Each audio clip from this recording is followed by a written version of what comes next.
نادي القرن وبعدنا هاتوا فرقة ما كسرتش عينها، أنا ملك ال90 والكيف في الملعب أخصامي باينها.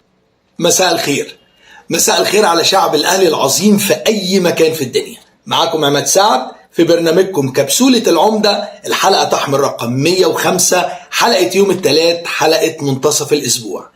قبل ما نتعرف على موضوعات ومحاور حلقتنا النهاردة، أكيد أنا مدين بالشكر الجزيل لكل أصدقائنا وحبايبنا الأهلاوية اللي بيدعمونا وبيتفاعلوا معانا في كل حلقاتنا اللي فاتت، وإن كنت ما زلت بطلب منكم دعم أكتر وأكتر يا كل أصدقائنا وحبايبنا. ودلوقتي تعالوا نتعرف على موضوعات حلقتنا النهاردة.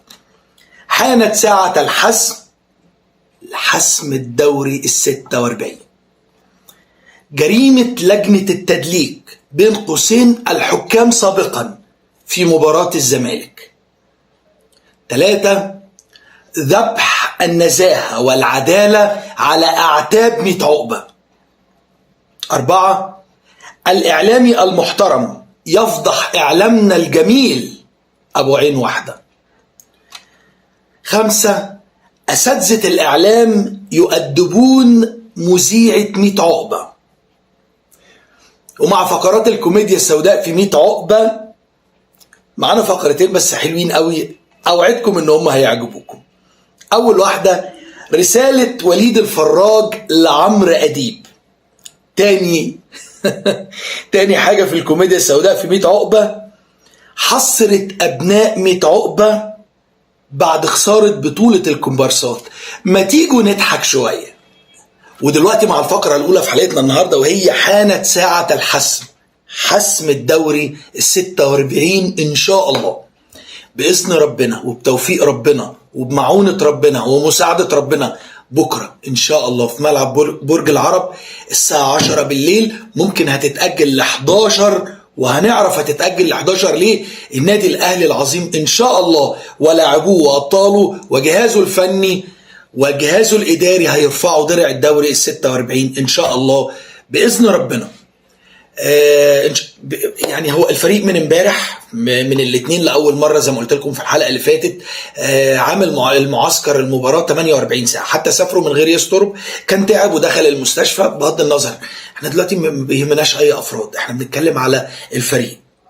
هو إن شاء الله النهاردة بالليل هيكون معاهم، ممكن تدريب المساء النهاردة هيكون معاهم يسترب. كل اللاعبين في أتم الجاهزية، كل اللاعبين متفائلين جدا. اللاعبين زينا جمهور حاسين وشايفين مدى الظلم اللي وقع عليهم، ممكن حاسين اكتر مننا لان هم كانوا في الملعب في كل المباريات اللي تعرض فيها النادي الاهلي لظلم شديد قوي. مش هنعيدها دلوقتي ومش هنقولها، كلنا عارفينها. مباراه بيراميدز، مباراه سيراميكا، مباراه زد، ماتشات كتير قوي احنا اتظلمنا فيها، ماتشات كتير المنافس اتجامل فيها. ماتشين المصري، ماتش بيراميدز الاخير، ماتش سموحة في الدور الأول، ماتشات كتير قوي. عشان كده دايما بقول احنا مش بنعول على اجتهاد اللاعبين اللي لازم يكون موجود، احنا كل اللي بنعول عليه توفيق ربنا، رد ربنا على كل الفسدة اللي أفسدوا المسابقة. من ضمن فساد المفسدين ان واحد زي مثلا رئيس لجنة المسابقات عاقب بشكل مباشر في الجولة اللي فاتت علي ماهر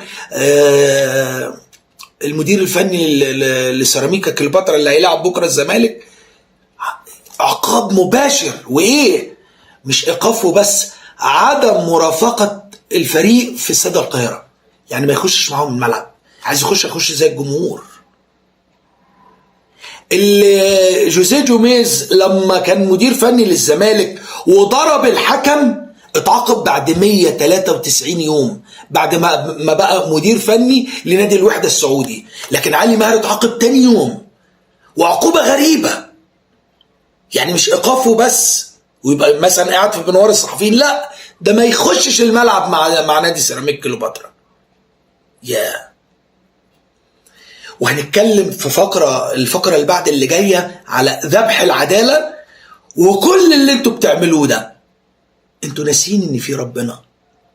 يا فسدة يا اللي بتحطوا ايديكم في ايدين الشيطان، انتوا بتنسوا ربنا. تنسوا ربنا ممكن يعمل ايه؟ زي ما البي ما عشان ما يتحسبش على الزمالك بالاونطه، شوفوا عمل لهم ايه في بطوله الكونفدراليه. شوف الحكم بتاع ماتش الذهاب ماتش العوده، ضربتين جزاء ما يتحسبوش عليهم في ماتش الجزائر، وضربتين جزاء ما يتحسبوش هنا، وبرضه خسروا عشان بتنسوا ان في ربنا وبيرد على كل فسادكم. وان شاء الله ان شاء الله رد ربنا قائم ومستمر باذن ربنا. بكره ان شاء الله هيرد عليكم كلكم ويقول لكم مهما تفسدوا ومهما تكونوا فسدة ومهما تحطوا ايديكم في ايدين الشيطان، في لحظة انا اقدر اضيع لكم كل ده باذن ربنا. طبعا على مدار الموسم هم حاولوا يخبوا فسادهم جوه سوء مستوى النادي الاهلي. معترفين ان ده مش ده المنتج اللي كنا منتظرينه من السكواد ده، لكن حتى واحنا سيئين كنا افضل منهم، حتى واحنا في أسوأ حالاتنا كنا افضل منهم. لو خدنا حقنا في ماتش واحد كان زماننا النهارده نكسب، بكره نتعادل، او كان ممكن نبقى مخلصين الدوري من 3-4 اسابيع. لكن باذن ربنا يمكن ربنا اراد السيناريو ده عشان حصيلتهم تبقى كبيره. يا رب يا رب، مش هنتدخل في عدلك لكن واثقين فيه. امين يا رب. طبعا لعيبتنا كلهم في المعسكر باستثناء اللعيبه المستبعده فنيا زي كاموش، زي عمرو الجزار لانه كان فرحه اول امبارح، الف الف مبروك ليه. زي مين تاني، احمد نبيل كوكا طبعا مش هيلعب لانه واخد 3 انذارات. اي 11 لعيب هينزل بكره باذن ربنا قادر على تحقيق الفوز.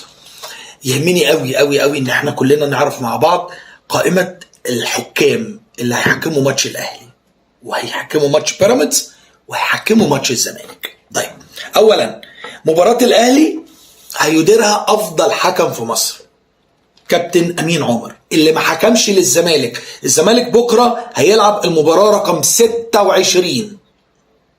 امين عمر ما حكملوش ولا ماتش الزمالك غير ماتش واحد، ماتش الاسماعيلي، اللي لو اي حد، لو رئيس نادي الاسماعيلي كان بيحكم الماتش ده كان الزمالك هيكسب. امين عمر ما ظهرش خالص في ماتشات الزمالك لانه حكم عادل، لانه حكم خايف على اسمه، لانه حكم رايح كاس عالم، لانه حكم ليه تاريخ يخاف عليه. لكن واحد زي محمد الغازي محكم 6 ماتشات للزمالك، محدش يسال ازاي. المهم، حكام ماتش الاهلي حكم ساحه امين عمر، قدامكم قائمه الحكام اهي. حكم مساعد اول محمود ابو الرجال، حكم مساعد تاني احمد حسام طه، ده الطقم اللي رايح كاس العالم. حكم رابع عبد الرحمن صالح، حكم فار احمد جابر، حكم مساعد فار مصطفى مدحت الجميل. وحاجه جميله قوي بيجيبوا لنا 3 حكام فار. الحكم فار اللي هو فار سبورتر محمد احمد الشناوي، ابن احمد الشناوي. امين. بالنسبه للمباراه على الجانب الاخر من النهر، مباراه بيراميدز وسموحه هتكون في ملعب الدفاع الجوي. ان شاء الله ربنا يكتب توفيقه لنادي سموحه باذن ربنا، يحقق على الاقل نتيجه تعادل. مش عايزينهم يكسبوهم، هم كسبوهم في اسكندريه في ماتش الدور الاول، كفايه التعادل بكره ان شاء الله.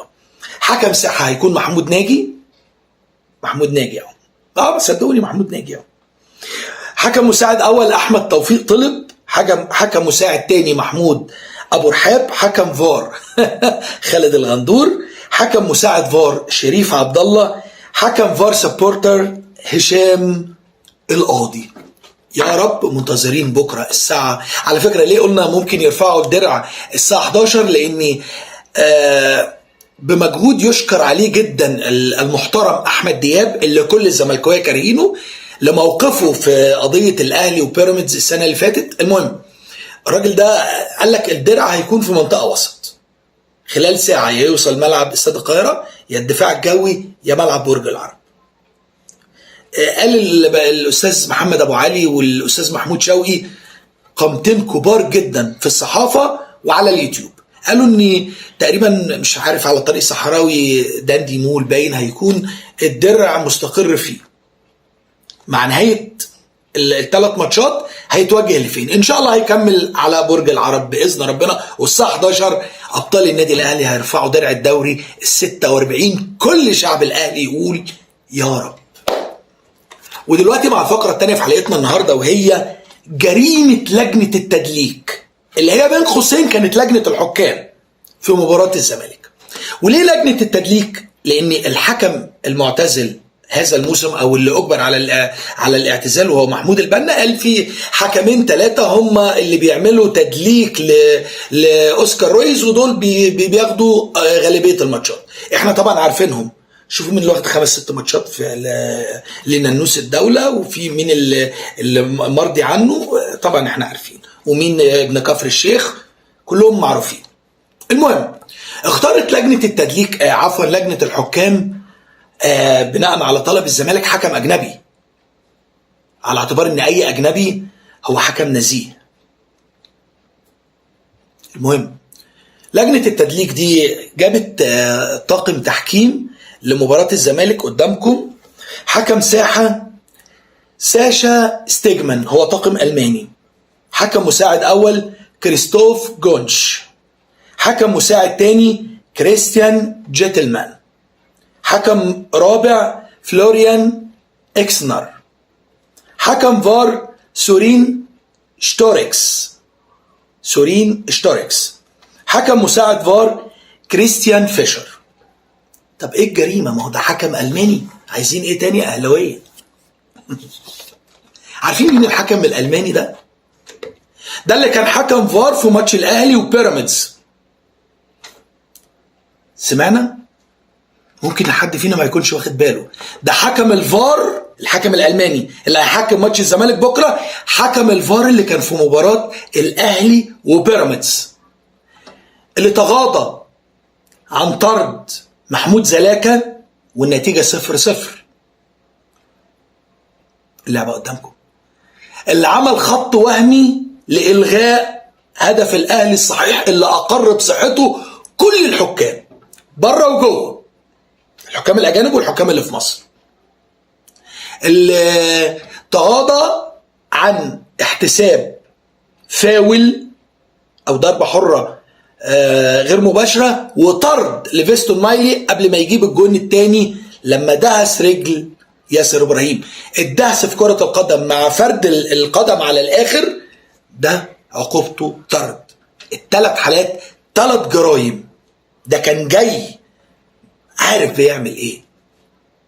اتاري كان دوره في مباراة الاهلي وبيراميدز كان الجزء الاول، فجاي بكرة يعمل الجزء الثاني.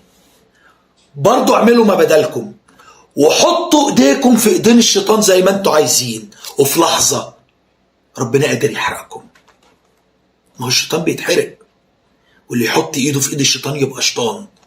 ربنا قادر في لحظة يحرقكم. امين يا رب، امين. هنشوف بكرة بإذن ربنا رد ربنا عليكم في ال3 ملاعب. ودلوقتي مع الفقرة الثالثة في حلقتنا النهاردة، وهي ذبح النزاهة والعدالة على أعتاب 100 عقبة. ليه؟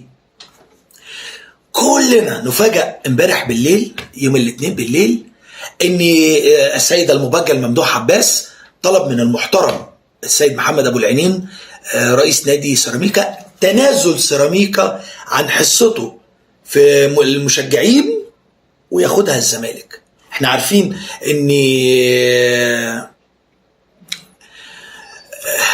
رابطة الأندية عاملة 40,000 20 و20 أو 30,000 15 و15. لا، خدوا انتوا الجمهور كله.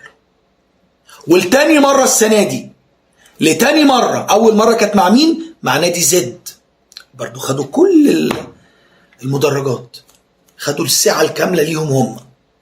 طب ده بيحصل ماتشات الأهلي؟ اوعوا تصدقوا. وحصل مع الناديين اللي الكل بيدعي ان هم علاقتهم قوية جدا مع النادي الأهلي، زد وسيراميكا. بس انتوا ناسيين ان يوم السبت كان في 60,000 في الملعب وكله طلع والحسرة على وشه. ان شاء الله املوا الملعب زي ما انتوا عايزين، واعملوا اتفاقات زي ما انتوا عايزين، زي ما قلت في الفقرة اللي فاتت واللي قبلها، في الحلقة اللي فاتت واللي قبلها. حطوا ايديكم في ايدين الشيطان زي ما انتوا عايزين، وفي لحظة ربنا قادر يولع فيكم. ودلوقتي مع الفقرة الرابعة في حلقتنا النهاردة، وهي الإعلامي المحترم يفضح إعلامنا المبجل اعلامنا الجميل ابو عين واحده. في الحقيقه الضيف الدائم اللي على راسي من فوق، اللي اتشرف ان انا اعيد كلامه في الحلقه في البرنامج بتاعه في القناه المتواضعه بتاعتي، هو الاستاذ محمد شبانه، اللي استشهدت بكلامه كتير وهفضل استشهد بكلامه اكتر طول ما هو. وطبعا اعلامي محترم زي ده في السن ده مش ممكن يرجع لورا. المهم انتقد بشده موقف عبد الله السعيد بعد ماتش زمالك واتحاد العاصمه اللي ما فيش اعلامي في مصر اتكلم عنه. قال ايه؟ اتفضلوا كلامه قدام حضراتكم. بيقول ايه الاستاذ محمد شبانه؟ اجرى اعلامي اتكلم عن، ده العنوان، اجرى اعلامي اتكلم عن تدليس الاعلام لعبد الله السعيد. فبيقول ايه الاستاذ شبانه؟ عندي تعليق بسيط على تلميع الناس لعبد الله السعيد. تمام؟ في مباراة الاهلي خرج عبد الله السعيد، شاط ازازة المية وما سلمش على معتمد جمال، وبدل ما نشاور على التصرف الغلط ده وان ده لعيب كبير وقدوة وما يصحش يعمل كده، لا، قالوا غضب السعيد المتكرر بيكشف روح كباتن الزمالك. اشترينا وقلنا ماشي. نيجي بقى نطلع الغضب والحماس في نهائي افريقيا. دخان كتير، كفتة قليل. الزمالك حرفيا ما جاش قدام اتحاد العاصمة، وعبد الله باشا بعد الهزيمة ما بيعملش حاجة غير انه ينظر على زمايله، وانتقد وانتقد عواد قدام الكاميرا. ولولا حسام عبد المجيد انقذ الموقف كانت هتحصل كارثة. هي الجرينتا اللي عند عبد الله اللي المفروض نشوفها بعد الهزيمة ولا اثناء المباراة؟ هي الجرينتا بتاعت عبد الله دي ما بتظهرش غير بعد الهزيمة، جوه الماتش ما بتظهرش خالص. هو حضرتك مش كنت في الملعب وبتدافع 90 دقيقة؟ بتدافع 90 دقيقة مع زمايلك؟ صح يا استاذ شبانه، كان بيدافع، وفي ضربة جزاء واضحة وضوح الشمس على الزمالك في ماتش القاهرة من عبد الله السعيد وهو بيدافع جوه 18 ناديه، جوه منطقة ال 18. ده اكبر دليل ان هو كان بيدافع طول الوقت يعني. لكن بيير اوتشو من ضمن باقة حكام الاحتواء، وربنا يخلي البيه اللي كان بيموت وهو بيسلم كاس البطولة لاتحاد العاصمة عشان ما يبقاش محسوب على الزمالك بالأونطة. منك لله. المهم بيسألوا بقى الأستاذ محمد شبانه، بيسأل عبد الله السعيد ليه ما وجهتش زمايلك أثناء المباراة؟ ما هو العياط على الفايت نقصان عقل. الله على الحكمة. ليه ما نقولش الفرقة بالكامل استهونت بالمباراة، استهترت بالمباراة وما قدرتش جماهير الزمالك؟ دي لعيبة نازلة ضمن المكسب، واللي بينزل الملعب ضامن المكسب بيخسر. هو لو المشاهد دي حصلت من لعيبة الأهلي، الله عليك بقى، تعالى هنا البيت القصيد، هي لو المشاهد دي حصلت من لعيبة الأهلي كان الإعلام هيدافع ويتكلم بنفس النبرة؟ ولا عبد الله السعيد على راسه ريشة؟ لا، هو عبد الله السعيد وكل اللي زي عبد الله السعيد اللي لابسين فانيلا بيضة بخطين حمر يا ابو الكبات، يا استاذ محمد، عفوا. ما شفتش حد قال نص ملعب الزمالك كان مخترق بسبب عبد الله السعيد، ومش هتشوف. ما شفتش حد قال عبد الله ما كانش قادر في الملعب، محدش يقدر يقول كده. ولقطته مع عواد بتأكد ان في نفسيات بين لعيبة الزمالك، وطالما النفوس مش صافية وارد جدا اللي حصل في الكونفدرالية يحصل في الدوري. الله عليك يا راجل يا بركة. طب ما تقدم المشيئة يا أستاذ شبانة، ده احنا بنحبك وبنقدرك، قدم المشيئة وقول يا رب إن شاء الله. المهم المفترض الإعلامي اللي بيطلع على شاشة يركن انتمائه على جنب ويقول كلمة حق، لكن احنا هنسيب كل العبث ده ونطبطب وندلع في عبد الله، ونقف للاعيبه الاهلي على غلطه. مش هو ده اعلامنا الجميل ابو عين واحده يا استاذ شبانه؟ شابوه يا راجل يا محترم. يا ريت عندنا شويه ايه، يا ريت عندنا 3 4 زي حضرتك.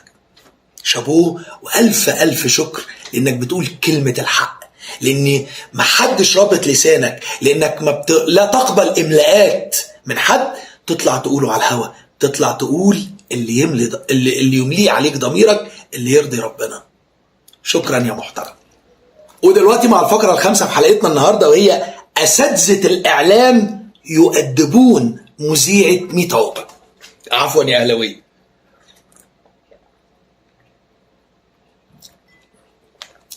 في اخر حلقات البرنامج الجميل ملك وكتابه اللي تخطى 1000 حلقه، يا رب عقبال 10,000 حلقه، من العظيمين الرائعين او الرائعان العظيمان الباشمهندس عادل القيعي اللي اتكلمت عنه كتير في الحلقه اللي فاتت، والرائع الاستاذ ابراهيم المنيسي، اول كليه اعلام، اول دفعته ال4 سنين، ورئيس تحرير جريده الاهلي او مجله الاهلي من سنين، من بعد وفاه الرائع الاسطوره عبد المجيد نعمان. المهم، اخر حلقه اليوم لسه امبارح يوم الاثنين، مسكوا مذيعه 100 عقبه، علموها الاعلام، ربوها اعلاميا او ودنيويا كمان، يعني ربوها اللي في الاعلام وربوها في الدنيا. يمكن تتعلم، طبعا انا على يقين هي مش هتتعلم، بس يكفي الدرس اللي ممكن يوصل لنا احنا، ونشوف الناس القامات الاعلاميه دي بتتعامل ازاي مع الصغائر، بتتعامل ازاي مع عفوا زي ما قال قبل كده كابتن شوبير، الهلافيت اعلاميا. المهم، قال ايه؟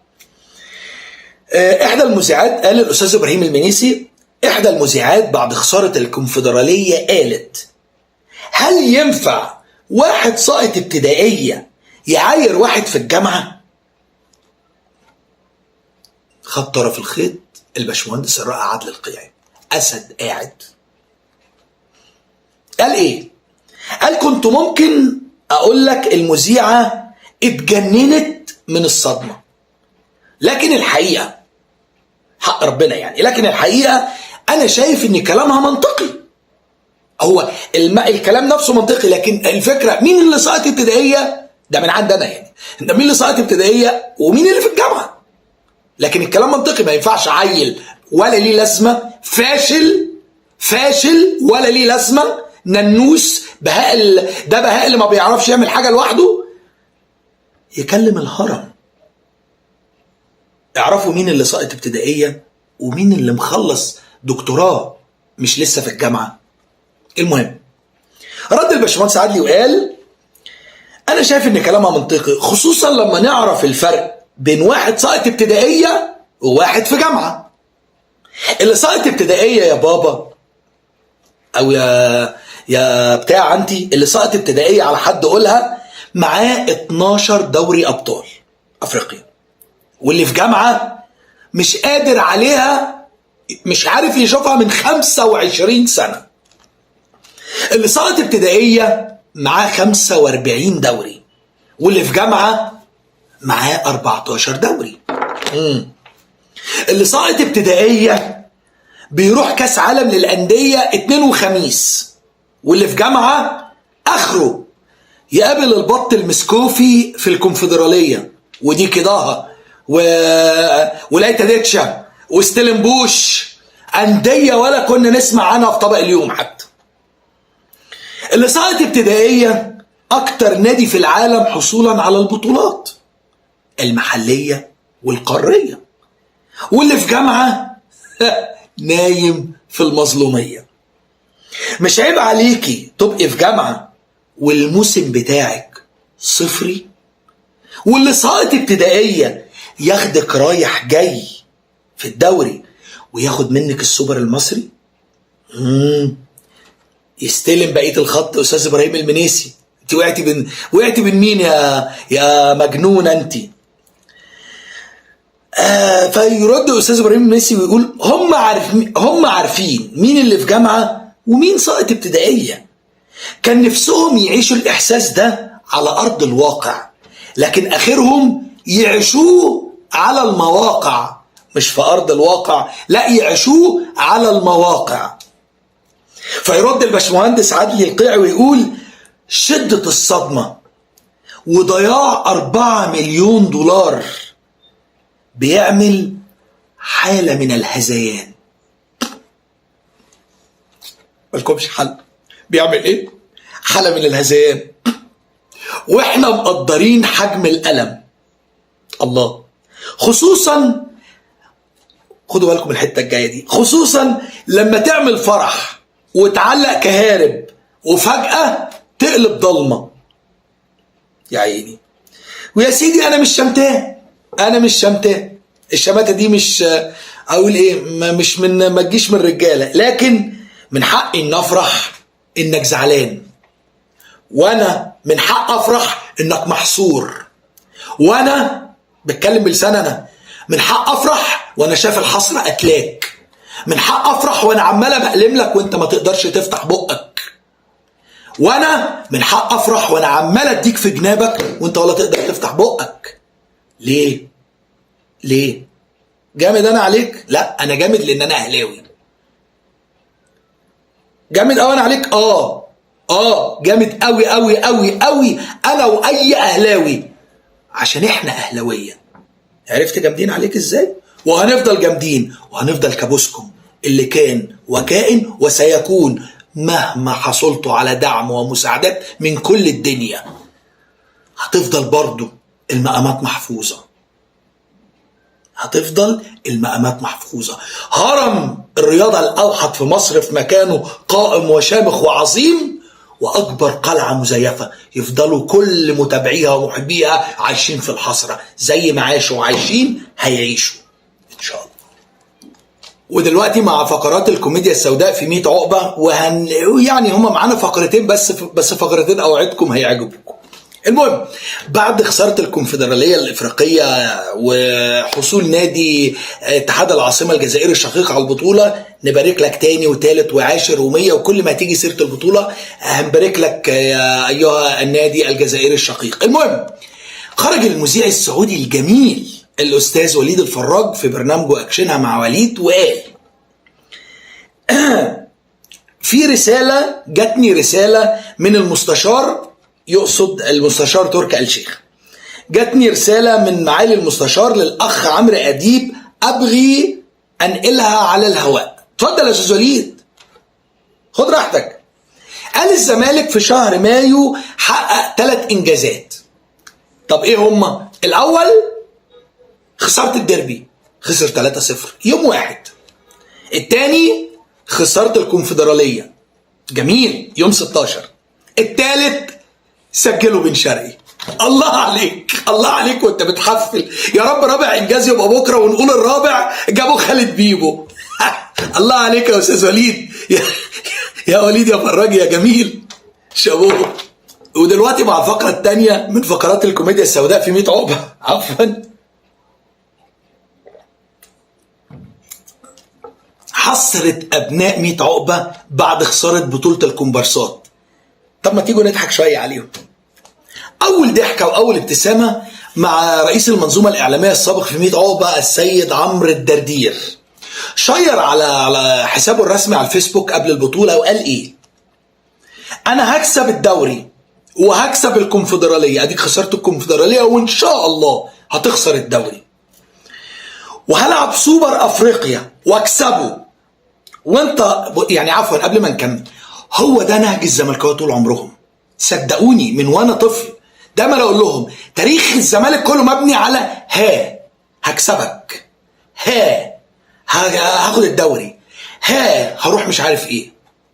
وكلمه تانية، لو الزمالك بيلعب في كاس العالم بدل ايه كان كسب بايرن ميونخ. وانت تعرف يا فاشل تروح كاس عالم؟ هو احنا رحنا كاس عالم كده بدعوه من حد تعالى؟ احنا رحنا لان احنا كسبنا دوري رابطه الابطال اللي انت مش عارف تشارك فيه. يقول لك احنا لو الزمالك بيلعب هياخد مش عارف ايه، لو كنا كسرنا الدنيا. مش ممكن. كوكب تاني مش عايش، يعني هم عايشين في كوكب لوحدهم، هم تاريخهم مبني على الكلمتين دول، ولو. على ارض الواقع بلح. المهم قال ايه؟ عفوا، انا هكسب الدوري وهكسب الكونفدراليه وهلعب سوبر افريقي واكسبه، وانت هتفضل الايام الجايه تتفرج عليا كتير وتصيح عايزك تستعد. يلا والله لولا ان انت راجل كبير الواحد كان رد عليك الرد اللي تستحقه، لكن احتراما منا احنا لاخلاقنا احنا مش لاخلاقكم انتوا، احتراما منا احنا لمبادئنا احنا مش لكم انتوا لان كنتوا بلا مبادئ. كفايه ان احنا نضحك عليك وانت في السن ده، كفايه ان احنا نضحك عليك وعلى الكلام اللي بتكتبه وبتقوله. انت فعلا ماده ثريه جدا جدا جدا للضحك.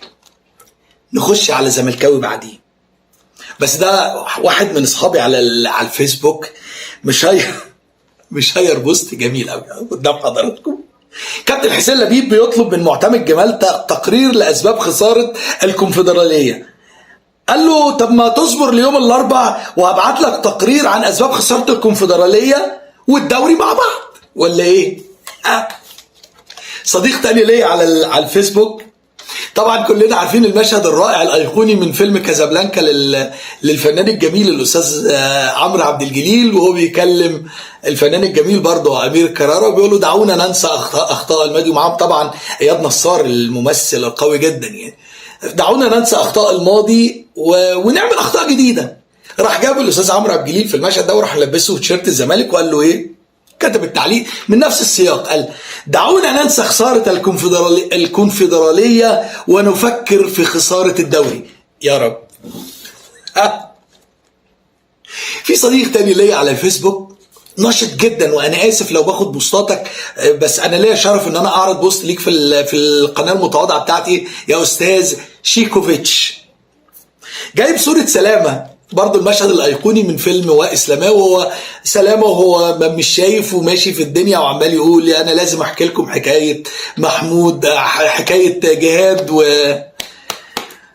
عفوا دايما الواحد على الهوا ممكن تقع منه حاجات كده. المهم احكي لكم حكايه محمود وجهاد.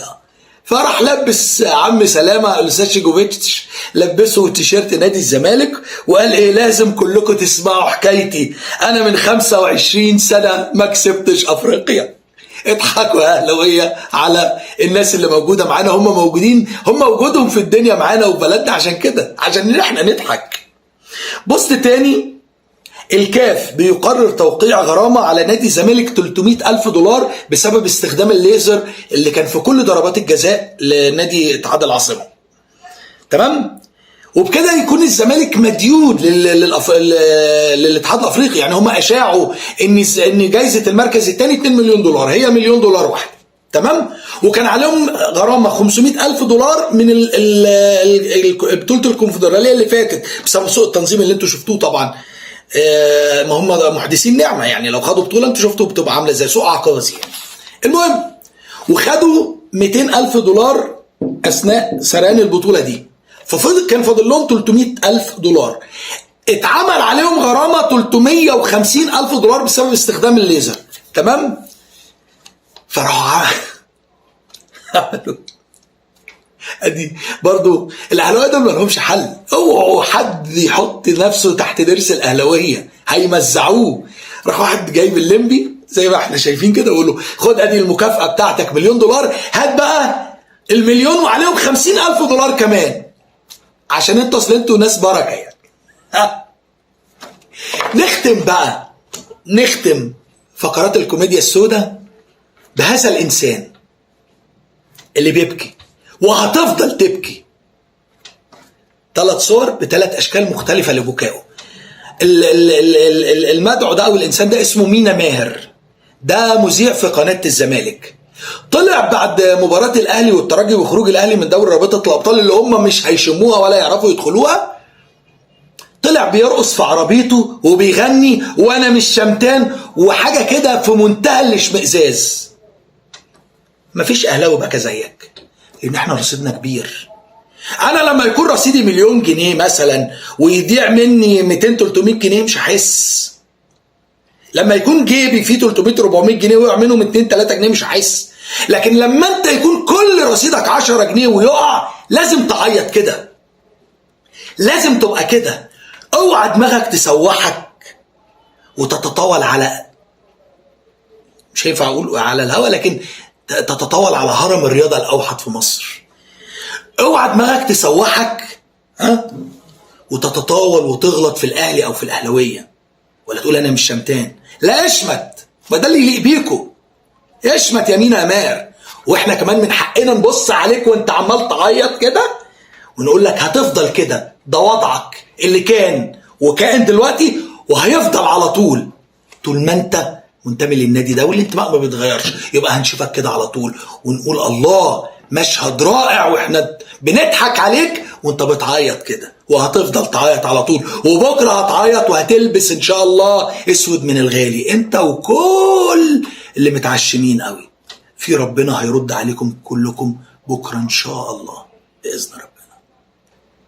وبكده يا اهلاويه نكون وصلنا لنهايه حلقتنا النهارده، الحلقه 105، حلقه يوم الثلاث، حلقه منتصف الاسبوع.